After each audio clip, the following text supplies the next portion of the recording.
آج جس کتاب کا ریویو پیش کر رہے ہیں وہ ہے امراؤ جان ادا، جسے مرزا ہادی رسوا نے تحریر کیا ہے۔ امراؤ جان ادا کا شمار اردو ادب کے اولین ناولوں میں ہوتا ہے، جبکہ بعض لوگ اسے اردو ادب کا پہلا ناول سمجھتے ہیں، جو کہ 1899 میں شائع ہوا۔ یہ ناول فرسٹ پرسن نیریٹو یعنی میں کے بیانیے میں تحریر کیا گیا ہے۔ امراؤ جان ادا بنیادی طور پر ایک طوائف کی کہانی اس کی اپنی زبانی ہے۔ ہوتا کچھ یوں ہے کہ مرزا ہادی رسوا کے ایک دوست منشی احمد حسن دہلی سے لکھنؤ سیر و سیاحت کے سلسلے میں تشریف لاتے ہیں اور یہاں ایک کمرہ کرائے پر حاصل کرتے ہیں، جہاں پر دوست احباب سر شام آ بیٹھتے ہیں اور شعر و سخن کی محفل لگاتے ہیں۔ ایک دن حسب معمول احباب کا جلسہ تھا، کوئی غزل پڑھ رہا تھا، احباب داد دے رہے تھے۔ اتنے میں مرزا ہادی رسوا ایک شعر پڑھتے ہیں اور کھڑکی کی دوسری طرف سے واہ کی آواز آتی ہے۔ سب احباب اسی طرف متوجہ ہو جاتے ہیں۔ منشی احمد حسن پکار کے کہتے ہیں کہ غائبانہ تعریف ٹھیک نہیں، اگر شعر و سخن ہے تو جلسے میں تشریف لائیے۔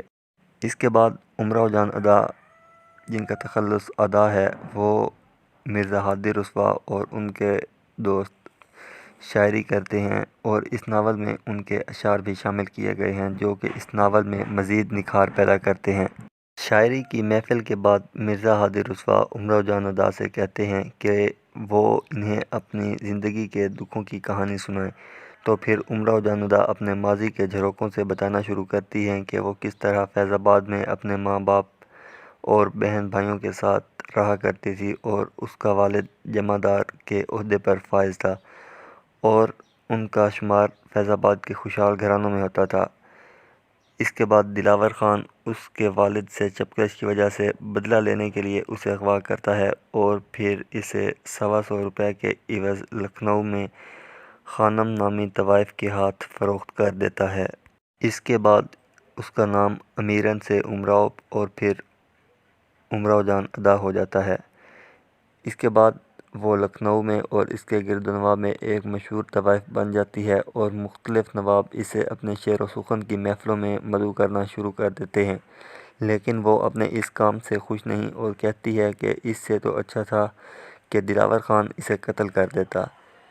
اس ناول میں 1857 کی جنگ آزادی، جسے انگریز غدر کہتے تھے، اس کی منظر نگاری بڑے خوبصورت انداز میں کی گئی ہے اور یہ دکھایا گیا ہے کہ لکھنؤ پر غدر سے پہلے اور بعد میں حالات میں کیا فرق تھا اور غدر کے لکھنؤ پر کیا اثرات مرتب ہوتے ہیں۔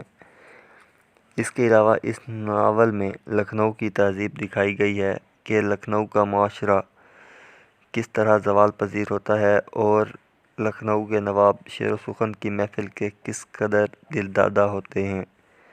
امراؤ جان ادا اپنی بات اس شعر پر اختتام پذیر کرتی ہے: مرنے کے دن قریب ہیں شاید کہ اے حیات، تجھ سے طبیعت اپنی بہت سیر ہو گئی۔